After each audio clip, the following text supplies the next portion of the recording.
Assalamualaikum warahmatullahi wabarakatuh. Sahabat Elva Story, mari kita awali dengan mengucapkan sholawat kepada baginda Rasulullah Shallallahu alaihi wasallam.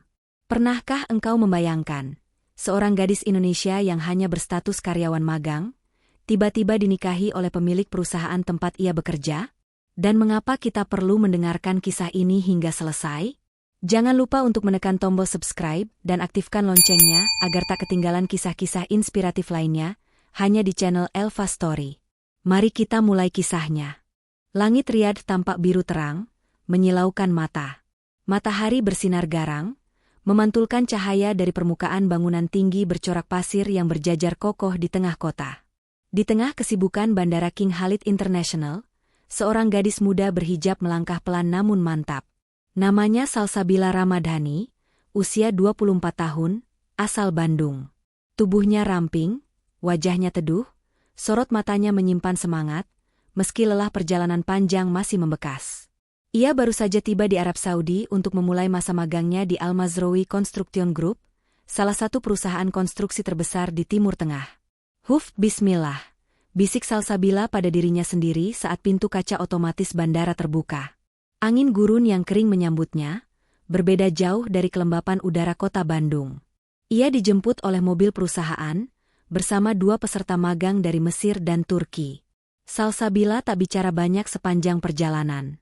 Ia lebih memilih memandang keluar jendela, menyerap setiap detil kota asing yang sebentar lagi akan menjadi tempatnya menimba ilmu dan mengukir takdir. Hari pertama di kantor pusat Al-Mazraoui begitu menegangkan. Bangunannya menjulang tinggi, dipenuhi orang-orang berpakaian rapi dan wajah-wajah serius. Salsabila ditempatkan di divisi perencanaan proyek, tempat yang menurut HRD sangat penting dan sensitif. Di sana, ia bertemu dengan manajer timnya, seorang wanita Arab bernama Luma. "Kamu Salsabila, dari Indonesia?" tanya Luma dalam bahasa Inggris yang fasih. "Betul, Bu. Saya baru lulus tahun lalu dan diterima program magang ini." Luma mengangguk, lalu menyerahkan setumpuk kertas. "Ini peta kerja kamu. Baca baik-baik. Jangan buat kesalahan, dan jangan telat. Di sini kami menghargai waktu lebih dari apapun." Salsabila mengangguk mantap. "Baik, saya mengerti." Hari-hari berikutnya berjalan dengan cepat. Salsabila bekerja keras, selalu datang lebih pagi dari karyawan lainnya. Ia mencatat semua detail rapat, memperbaiki diagram proyek, bahkan belajar bahasa Arab dasar di malam hari agar tak tertinggal komunikasi internal. Ia ingin menunjukkan bahwa orang Indonesia tidak bisa diremehkan. Namun, semuanya berubah pada hari Jumat siang, ketika seluruh peserta magang dipanggil ke ruang rapat lantai 8. Saat pintu lift terbuka, aroma parfum mahal dan wangi karpet bersih menyambut mereka. Di dalam ruangan, seorang pria berdiri membelakangi jendela kaca besar, mengenakan jas hitam dan sorban putih. Posturnya tegap, dengan aura dingin dan wibawa yang memancar kuat. Semua orang berdiri, termasuk para manajer. "Silakan duduk." Suara pria itu berat namun jelas. Salsabila menunduk. Tapi saat ia mengangkat wajahnya, tatapan matanya langsung bertemu dengan mata pria itu. Tajam, menembus, seperti membaca isi hati. "Siapa yang menulis laporan proyek sektor 5 minggu ini?" tanya pria itu sambil mengangkat selembar kertas. Luma menunjuk Salsabila. "Magang dari Indonesia, Tuan Fahd." Salsabila menelan ludah. Ia berdiri perlahan. "Saya, Tuan." Fahd menatap langsung padanya. "Kamu baru seminggu di sini, dan berani mengusulkan perubahan pada jalur betonisasi di sektor proyek? Apa kamu tahu risikonya?" Suasana rapat tegang. Tapi Salsabila menatap mantap. "Saya tidak bermaksud lancang. Tapi saya membaca laporan sebelumnya, dan menemukan bahwa jalur yang diusulkan lebih panjang 20 meter dari opsi yang saya buat. Jika dipotong, kita bisa menghemat bahan dan waktu." Beberapa manajer terkejut. Fahd terdiam. Lalu ia meletakkan kertas itu di meja. Berani. Tapi aku tidak suka magang yang terlalu percaya diri." Salsabila menunduk, diam. Namun saat ia kembali duduk, ia melihat sudut mulut Fahd sedikit terangkat. Senyum tipis, nyaris tak terlihat. Sejak saat itu, hidup Salsabila berubah. Ia mulai sering dipanggil langsung oleh divisi atas. Diberi tugas-tugas tambahan. Ditempatkan di bawah tekanan. Beberapa teman magang mulai menjauhinya, merasa Salsabila mendapat perlakuan khusus. Padahal, setiap malam gadis itu pulang dengan mata sembab karena lelah dan stres yang tak ia tunjukkan di siang hari. Apa sebenarnya yang Fahd inginkan darinya? Dan mengapa pria itu, yang katanya tidak pernah dekat dengan karyawan, tiba-tiba memperhatikannya? Salsabila semakin tenggelam dalam kesibukan proyek yang dipercayakan padanya. Ia ditempatkan langsung di bawah pengawasan supervisor senior, tapi entah mengapa, Tuan Fahd Al-Mazroui masih saja muncul dalam rutinitasnya. Kadang hanya sekilas lewat di ruang kerja, kadang hadir saat sesi presentasi laporan, dan kadang, berdiri dia memperhatikan dari kejauhan. Salsabila tidak tahu harus merasa bangga atau waspada. Ia hanya mencoba fokus pada pekerjaannya, meskipun tekanan makin berat dan ekspektasi makin tinggi. Sal, kamu sadar nggak? Tuan Fahd tuh selalu muncul tiap kamu presentasi. Padahal biasanya nggak pernah ikut rapat mingguan. Bisik teman magangnya dari Turki, Aileen. Salsabila hanya tersenyum kecut. Jangan suzon. Mungkin cuma kebetulan aja. Aileen menatapnya serius. Kebetulan itu nggak terjadi tiap minggu, Sal. Suatu siang, Salsabila dipanggil ke ruang kaca lantai 12. Ruangan yang hanya digunakan untuk pertemuan kelas atas. Ia datang dengan jantung berdegup tak karuan. Di sana, hanya ada Fahd. Duduk sendiri, membolak-balikan tablet digital sambil menyesap kopi Arab. Duduklah, katanya tanpa menoleh. Salsabila duduk perlahan, menunggu aba-aba. Aku baca analisa tanah proyek Oasis Selatan yang kamu kerjakan. Kamu punya kecermatan yang jarang dimiliki fresh graduate, ucap Fahd, kali ini menatapnya langsung. Terima kasih, Tuan. Saya hanya berusaha melakukan yang terbaik. Fahd menyandarkan tubuh ke kursi. Kau tahu, aku tidak pernah peduli dengan program magang. Tapi sejak kau datang, entah kenapa aku mulai melihat banyak hal yang berbeda. Salsabila menunduk, bingung harus menjawab apa. Fahd mengusap dagunya pelan. Tapi jangan salah paham. Aku tidak sedang memuji. Hanya memperingatkan. Dunia ini tidak sesederhana kerja keras dan niat baik. Salsabila menggigit bibir. Saya tahu. Tapi saya percaya Allah tidak akan menyia-nyiakan usaha hambanya. Fahd menatapnya lama, lalu tersenyum tipis. Kalimatmu terlalu lembut untuk ruangan setegang ini. Ia kemudian berdiri, meraih jaketnya. Persiapkan laporan final minggu depan. Aku ingin kamu presentasi langsung di depan Dewan Direksi. Salsabila terkejut. Saya? Di depan Dewan Direksi? Ya, tak ada pilihan lain. Kamu satu-satunya yang tahu inti laporan itu, jawab Fahd singkat sambil melangkah pergi. Pintu tertutup.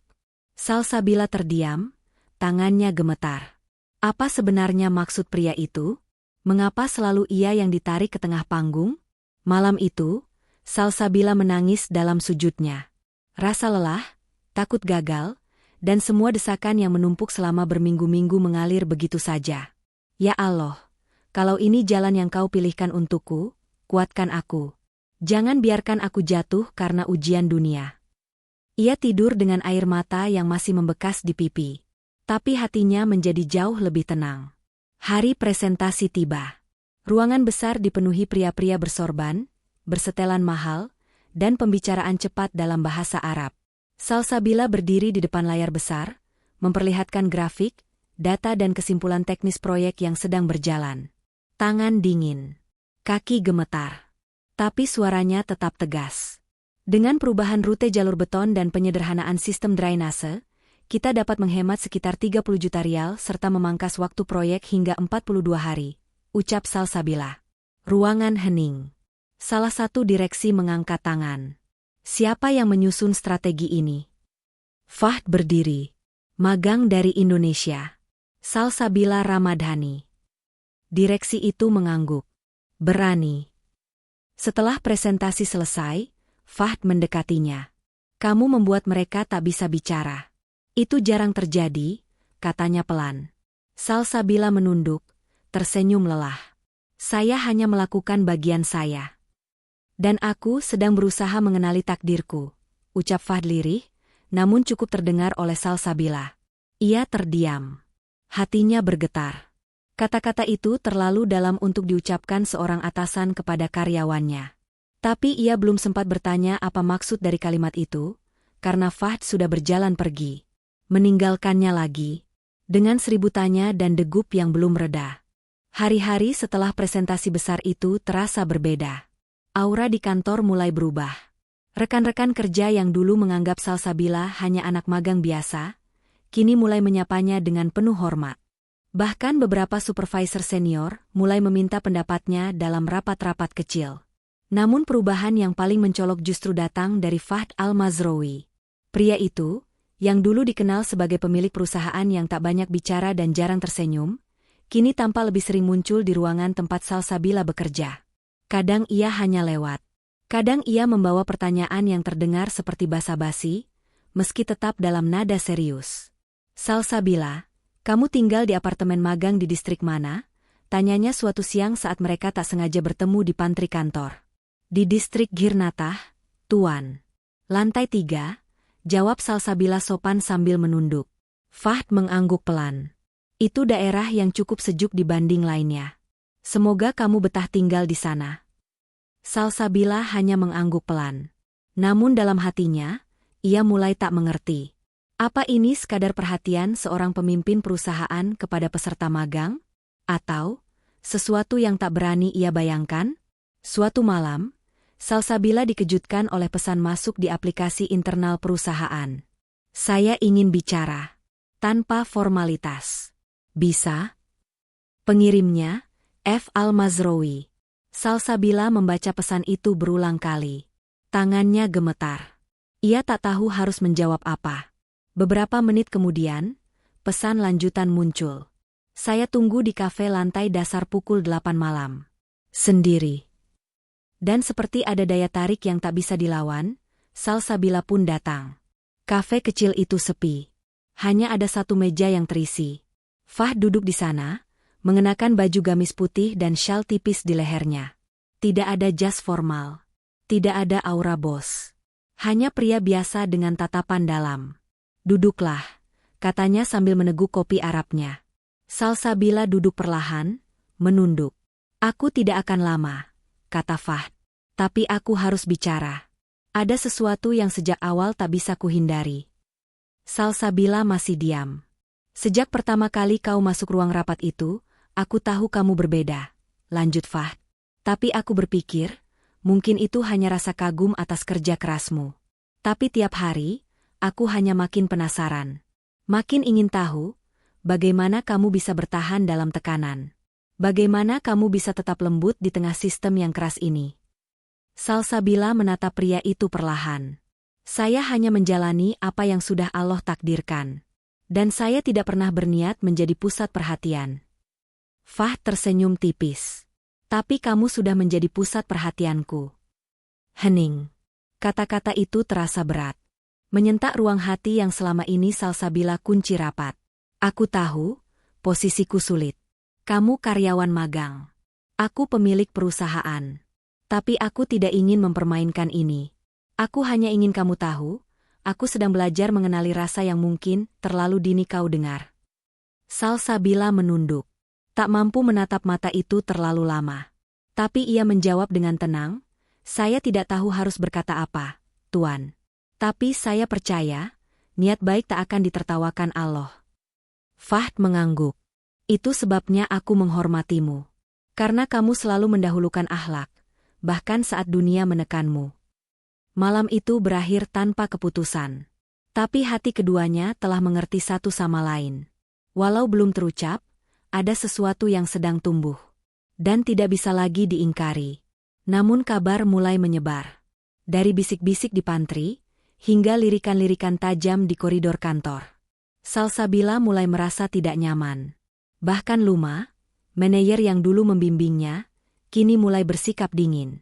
Suatu hari, saat Salsabila mengumpulkan laporan mingguan, Luma menatapnya tajam. Kamu pintar, Salsabila. Tapi ingat, banyak perempuan di sini yang jauh lebih cantik dan kuat. Jangan terlalu percaya diri hanya karena Tuan Fahd tertarik padamu. Kata-kata itu menamparnya. Tapi ia memilih diam, karena ia tahu, semua itu bukan urusannya. Beberapa hari kemudian, Salsabila menerima undangan rapat tertutup bersama direksi utama. Dalam surat elektronik itu, tak ada rincian. Hanya satu kalimat pendek yang membuat jantungnya berdetak lebih cepat. Topik, pertimbangan posisi khusus untuk peserta magang Indonesia. Ia tahu, ini bukan lagi tentang pekerjaan. Ini tentang masa depannya. Dan mungkin tentang hatinya. Ruang rapat itu sunyi saat Salsabila masuk. Lampu gantung bergoyang pelan, memantulkan cahaya lembut ke dinding kaca yang memperlihatkan langit Riyadh menjelang senja. Di ujung meja, duduk 4 orang pria bersorban dan 1 wanita berbusana rapi. Mereka adalah Dewan Direksi Utama Al-Mazraoui Construction Group. Dan di tengah mereka, duduk Fahd Al-Mazraoui. Matanya tak berpaling sedikitpun saat Salsabila masuk dan memberi salam. "Duduklah, Saudari Salsabila," ujar salah satu pria tua berjanggut abu, suaranya lembut namun penuh wibawa. Salsabila duduk perlahan. Ia tak tahu agenda pertemuan ini secara jelas.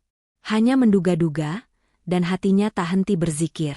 Selama beberapa minggu terakhir, kontribusi saudari telah mencuri perhatian banyak pihak, lanjut pria tua itu. Kami telah meninjau laporan, hasil kerja, dan rekomendasi dari para manajer. Dan hari ini, kami ingin menyampaikan tawaran khusus. Tawaran? Salsabila menatap penuh tanya. Sebagai bentuk penghargaan dan kepercayaan, perusahaan berniat menawarkan kontrak kerja tetap sebagai asisten direktur utama, ucap salah satu dewan, sambil menatap Fahd sekilas. Jantung Salsabila seperti berhenti berdetak sejenak. "Asisten direktur utama?" gumamnya lirih. "Ya," jawab pria itu. "Langsung mendampingi Tuan Fahd dalam pengawasan proyek dan pengembangan strategi internasional. Namun, posisi ini bersifat sangat pribadi. Kamu akan menjadi wakilnya dalam berbagai agenda luar negeri, termasuk kerjasama multinasional." Salsabila masih terpaku. Ia menoleh sekilas ke arah Fahd, yang masih menatap lurus ke arahnya tanpa berkata sepatah kata pun. "Bolehkah saya diberi waktu untuk berpikir?" ucap Salsabila pelan. "Waktu kamu 7 hari, ujar wanita yang duduk di samping dewan. "Gunakan dengan baik." Rapat berakhir. Semua berdiri. Fahd melangkah keluar terlebih dahulu, tanpa menoleh. Tapi sebelum benar-benar meninggalkan ruangan, ia berhenti sejenak di depan pintu dan berkata pelan tanpa melihat ke belakang. "Kamu tidak akan sendirian, kalau itu yang kau takutkan." Salsabila menghabiskan malam-malam berikutnya dalam perenungan. Tawaran itu sangat besar. Tapi juga menyimpan konsekuensi yang lebih besar. Bagaimana ia akan menghadapi cemburu para karyawan lain? Bagaimana jika orang-orang menuduhnya memanfaatkan hubungan pribadi? Dan lebih dari itu, apa yang sebenarnya Fahd inginkan? Pada hari keempat, Salsabila menerima pesan suara. "Aku tahu kamu sedang bingung. Tapi ketahuilah satu hal, aku tak memilihmu karena kasihan atau karena kamu menarik perhatian. Aku memilihmu karena kamu membuatku melihat dunia dari sisi yang lebih jujur. Kalau kamu menolak, aku bisa menerima. Tapi jangan pernah berpikir bahwa perasaan ini akan berubah hanya karena jawabanmu." Suara Fahd terdengar tenang tapi berat, jujur dan dalam. Salsabila memeluk ponselnya. Air matanya jatuh tanpa sadar. Hari ke-7 tiba. Ia kembali ke ruang yang sama. Kali ini hanya ada Fahd. "Sudah kau putuskan?" tanyanya tenang. Salsabila menghela napas. "Saya akan terima tawaran itu, Tuan. Tapi, hanya jika saya tetap dinilai karena kerja saya, bukan karena hal pribadi." Fahd berdiri perlahan, mendekat, lalu berkata lirih, "Dan kamu akan mendapatkan itu. Tapi aku tidak akan sembunyikan niatku. Aku ingin mengenalmu, tidak hanya sebagai stafku, tapi sebagai seseorang yang mungkin bisa membersamai langkahku." Salsabila menatap mata itu. Tegas, jujur, dan tulus. "Apa tidak ada yang akan keberatan dengan hubungan ini?" tanyanya. Fahd tersenyum tipis. "Di tempat ini, orang akan selalu berbicara. Tapi yang harus kita buktikan adalah bahwa kita tidak bermain api. Kita serius, atau tidak sama sekali." Hari-hari baru dimulai. Salsabila kini bekerja lebih dekat dengan Fahd. Mereka sering melakukan kunjungan proyek bersama, diskusi strategi hingga larut malam, dan mengelola krisis dengan kepala dingin. Dan setiap saat, perasaan di antara keduanya semakin tumbuh. Namun mereka tetap menjaga batas, karena kehormatan lebih tinggi dari sekadar rasa suka. Tapi di luar sana, badai mulai mengumpul. Beberapa pihak internal perusahaan tidak senang. Isu-isu mulai menyebar. Dan salah satu di antaranya adalah wanita dari keluarga bangsawan Arab yang pernah hampir dijodohkan dengan Fahd. Salsabila tak tahu bahwa keputusannya menerima tawaran itu akan membuka pintu baru yang jauh lebih menantang daripada semua proyek yang pernah ia kerjakan. Musim panas di Riyadh mencapai puncaknya. Suhu siang hari menyentuh angka 45 derajat. Tapi yang membuat kepala Salsabila pening bukanlah teriknya matahari gurun, melainkan perubahan sikap beberapa orang di sekitarnya sejak ia resmi menjadi asisten direktur utama. Tugas-tugas yang dilimpahkan padanya semakin kompleks. Dalam sebulan, ia sudah menemani Fahd ke 3 proyek besar di luar kota, menghadiri 2 rapat internasional via daring, dan menyusun ulang strategi pengadaan material untuk proyek luar negeri. Tapi di balik pencapaian itu, bisik-bisik mulai terdengar semakin keras. Di lift, di pantry, bahkan di ruang rapat. Dia pasti punya hubungan khusus dengan direktur. Baru sebulan kerja, sudah seperti pemilik perusahaan. Aku dengar dia akan jadi istri Tuan Fahd.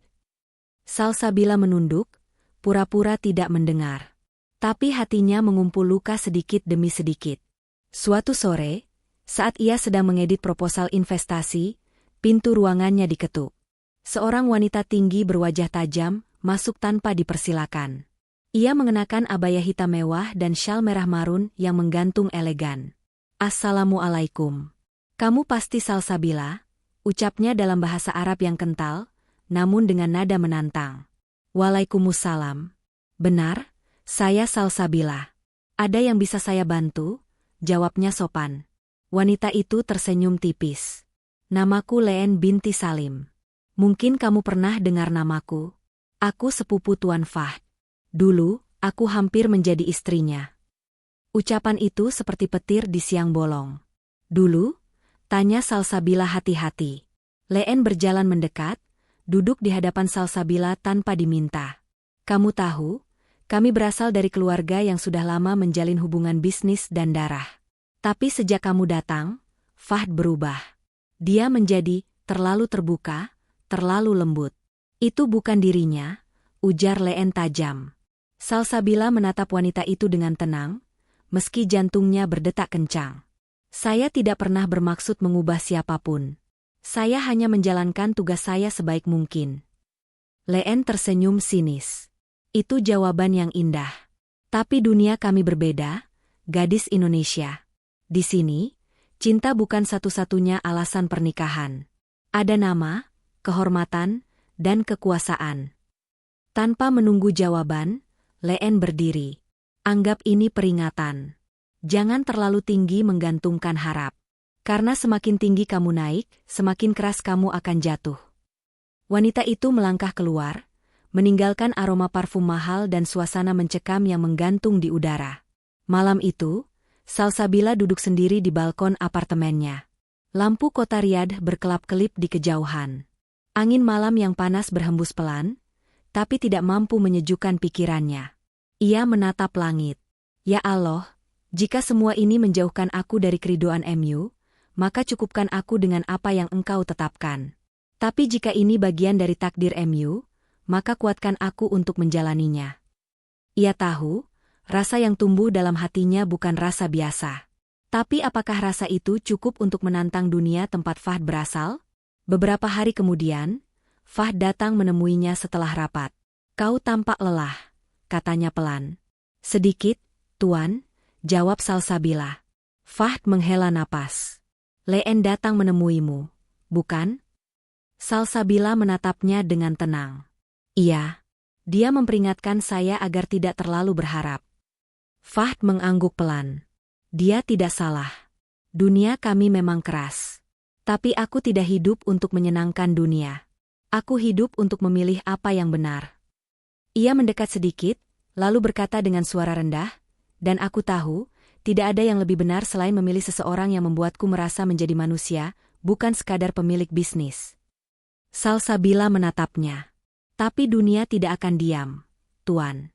Saya tidak ingin menjadi alasan Anda dipertanyakan oleh orang-orang. Fahd tersenyum. Kalau kamu takut jadi alasan, maka biarkan aku yang menjadi pelindung. Jika dunia menyerangmu, maka mereka harus melewati aku lebih dulu. Kata-kata itu menggema di kepala Salsabila selama berhari-hari. Namun badai belum usai. 2 minggu kemudian, beredar memo internal bahwa Dewan akan mengkaji ulang program magang internasional. Desas-desus mengatakan, beberapa dewan konservatif ingin menghentikan seluruh kerjasama dengan mahasiswa luar negeri, terutama dari Asia Tenggara. Tak butuh waktu lama bagi Salsabila menyadari, ini bukan lagi tentang dirinya, tapi tentang posisi semua yang seperti dirinya, pekerja asing, minoritas, dan perempuan. Dan ujung dari semua ini bukan hanya soal karir atau rasa suka, tapi soal keberanian untuk melawan ketidakadilan dengan akhlak dan keteguhan. Kantor pusat Al-Mazroui Construction kini terasa seperti lorong ujian panjang yang harus dilalui Salsabila dengan kepala tegak. Setelah memo internal tentang pengkajian ulang program magang tersebar, suasana jadi berbeda. Tatapan rekan kerja kembali berubah. Yang semula menghormati, kini mulai bersikap dingin. Seolah kehadiran Salsabila kembali menjadi kesalahan yang tak termaafkan. Salsabila berusaha mengabaikan semua. Tapi pagi itu, saat sedang menyiapkan dokumen presentasi proyek ekspansi ke luar negeri, pintu ruangannya diketuk. Yang datang bukan Fahd, bukan pula asistennya, tapi 2 pria bersorban putih dengan identitas resmi dari Dewan Pengawas Internal. Salsabila Ramadhani, tanya salah satu dari mereka dengan nada formal. Benar, jawabnya tenang.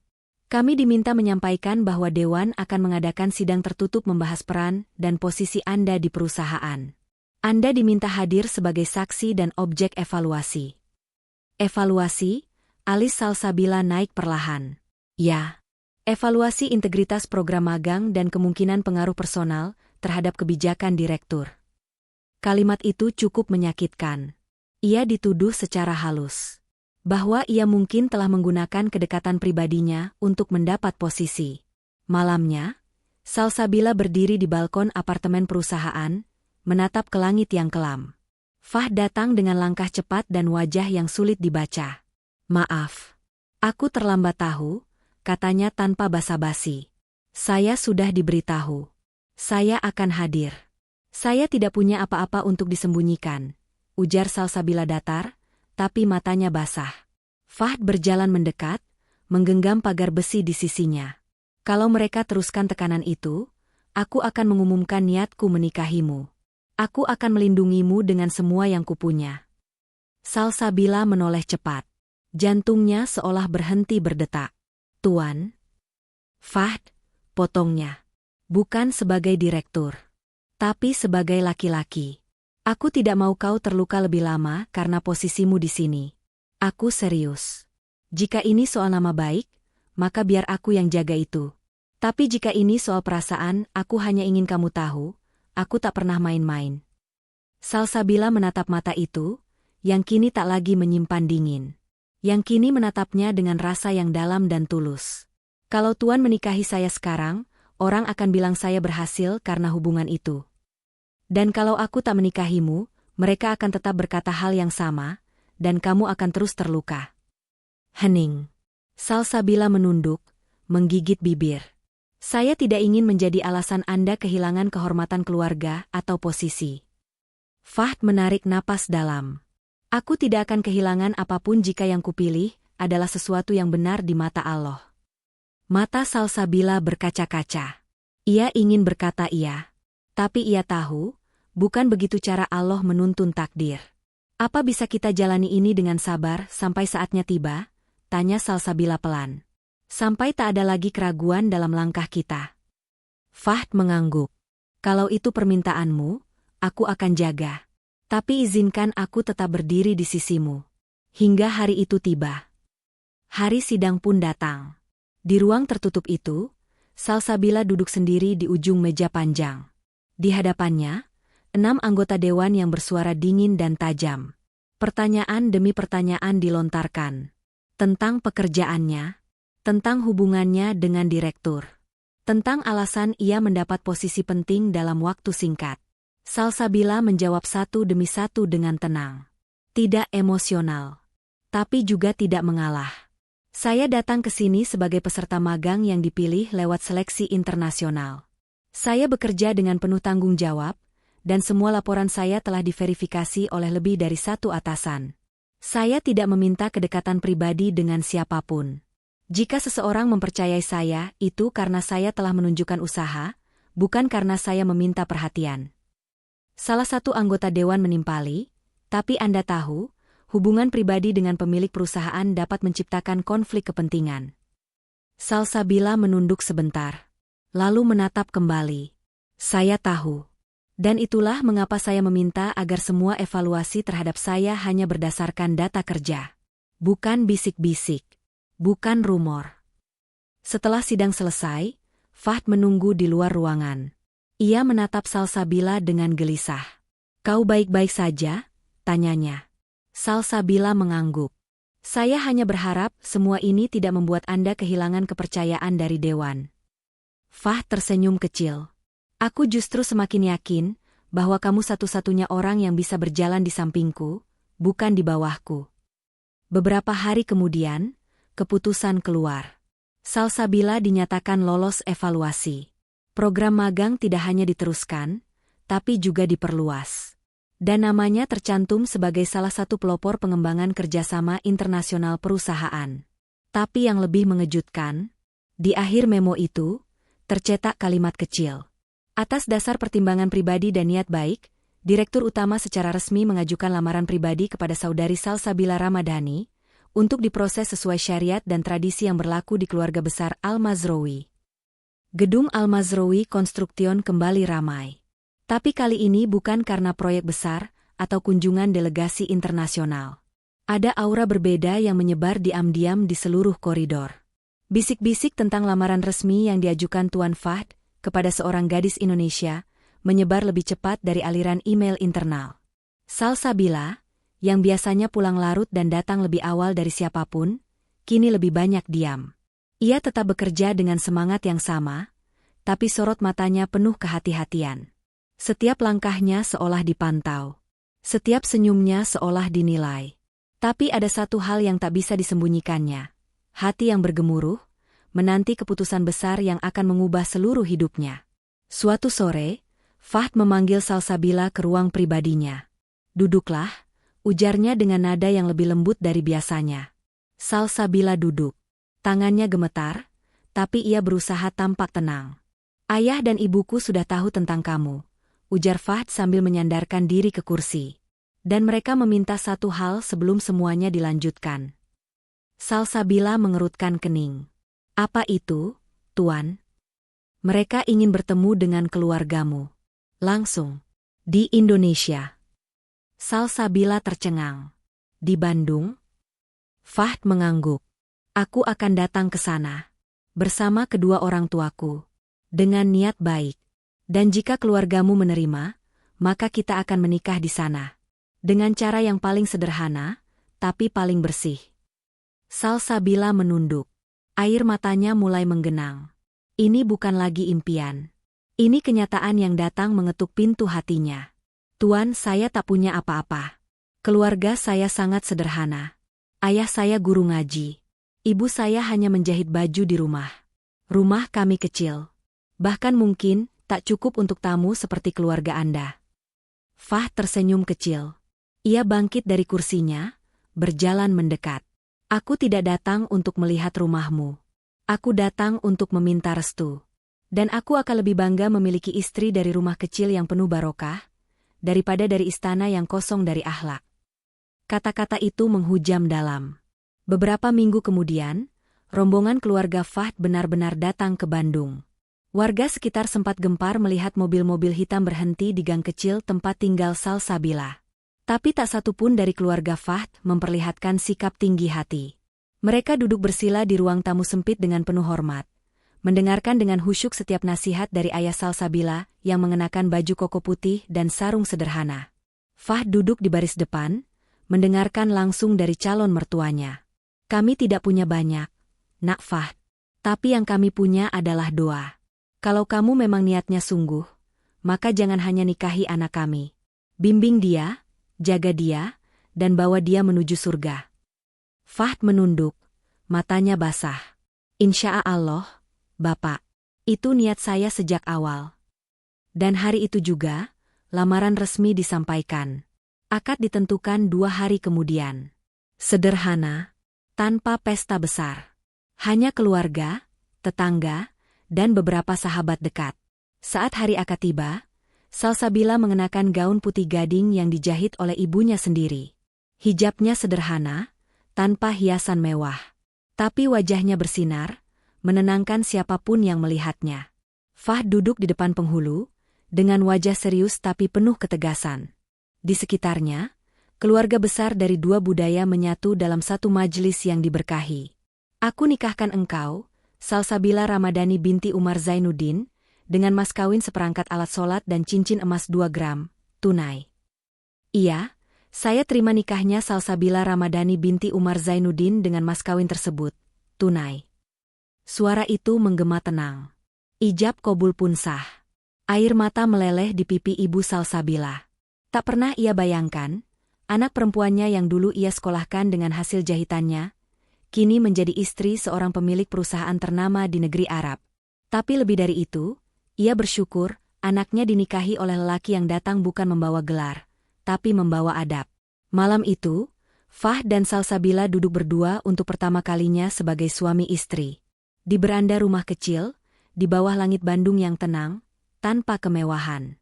Kau tahu, Sal, ujar Fahd pelan, dari semua perjalanan hidupku, ini adalah titik yang paling kuingat. Kenapa? Tanya Salsabila, menoleh sambil menahan senyum. Karena untuk pertama kalinya, aku merasa pulang. Dan di detik itu, mereka sama-sama tahu bahwa rumah bukan tentang ukuran, tapi tentang tempat hati berhenti berlari. 2 bulan setelah pernikahan sederhana di Bandung, Salsabila dan Fahd kembali ke Riyadh. Tapi kali ini bukan sebagai direktur dan staf, bukan sebagai atasan dan bawahan, melainkan sebagai sepasang suami istri yang sah, yang menapaki jalan baru dalam hidup mereka. Sambutan kantor cukup beragam. Ada yang kagum, ada pula yang mencibir diam-diam. Tapi tidak sedikit pula yang mulai menghormati keberanian Fahd yang menikahi seorang wanita biasa, tanpa darah bangsawan, tanpa warisan, tanpa gelar besar, tapi penuh adab dan ilmu. Dan satu hal yang paling membuat mata orang terbuka, adalah bagaimana Salsabila tetap rendah hati. Ia memilih untuk tidak langsung kembali bekerja di posisi sebelumnya. Ia mengambil cuti mandiri selama beberapa bulan, untuk belajar bahasa Arab lebih dalam, memperdalam agama, dan menyesuaikan diri dengan status barunya. Aku tidak ingin jadi istri direktur yang hanya tahu menghadiri pesta, ucapnya pada Fahd saat mereka berbincang di teras rumah baru mereka yang menghadap padang pasir. Aku juga tidak ingin itu darimu, jawab Fahd sambil menggenggam tangannya. Aku ingin istri yang bisa membersamaiku di majelis ilmu, yang bisa menjadi tempat pulang setelah dunia menyerang. Salsabila tersenyum. Maka tuntun aku. Jangan tinggalkan aku dalam kebingungan. Beberapa bulan kemudian, mereka mulai aktif dalam kegiatan sosial. Salsabila mendirikan kelas bahasa Arab gratis bagi para pekerja migran perempuan di Riyadh, terutama dari Indonesia dan Asia Tenggara. Fahd sendiri mulai mengembangkan program magang dan beasiswa kerjasama dengan beberapa kampus di Asia, memperluas akses pelatihan profesional untuk para pemuda dari negara-negara berkembang. Perusahaan mulai memiliki warna baru. Tak lagi sekadar korporasi besar, tapi juga menjadi ruang kolaborasi lintas budaya. Dan di tengah semua itu, cinta di antara mereka tumbuh dalam diam. Tak banyak pamer, tapi kuat dalam sikap. Suatu malam, di rooftop rumah mereka yang tenang, Salsabila berdiri memandang langit Riyadh yang penuh bintang. Fahd mendekat, mengenakan gamis putih dan syal tipis, lalu berdiri di samping istrinya. Kau tahu, sejak aku menikah denganmu, aku mulai percaya bahwa rumah tangga bukan soal 2 orang saling mencintai. Tapi 2 orang yang sama-sama ingin dicintai oleh Allah dalam jalan yang mereka tempuh bersama. Salsabila menoleh, menatapnya dengan mata yang lembut. Dan aku bersyukur, Allah mengirimkan takdir ini lewat pintu yang tak pernah kuduga. Aku hanya ingin kerja magang, tapi dia memberiku imam. Fah tertawa kecil. Dan aku hanya mencari staf yang jujur, tapi dia memberiku istri. Mereka saling menatap. Tidak ada pelukan dramatis. Hanya genggaman tangan yang erat, cukup untuk menenangkan badai dunia. Angin gurun malam itu berhembus pelan. Seolah ikut menjadi saksi, bahwa cinta yang dimulai dari niat baik dan kerja keras, akan selalu berakhir indah jika dijaga dalam jalan Allah. Dan di bawah langit Riyadh, di tempat pasir dan cahaya menyatu, janji suci mereka tetap kokoh berdiri. Bukan karena gelar. Bukan karena harta. Tapi karena hati yang bertemu dalam adab, dan cinta yang bernaung dalam ridhonya.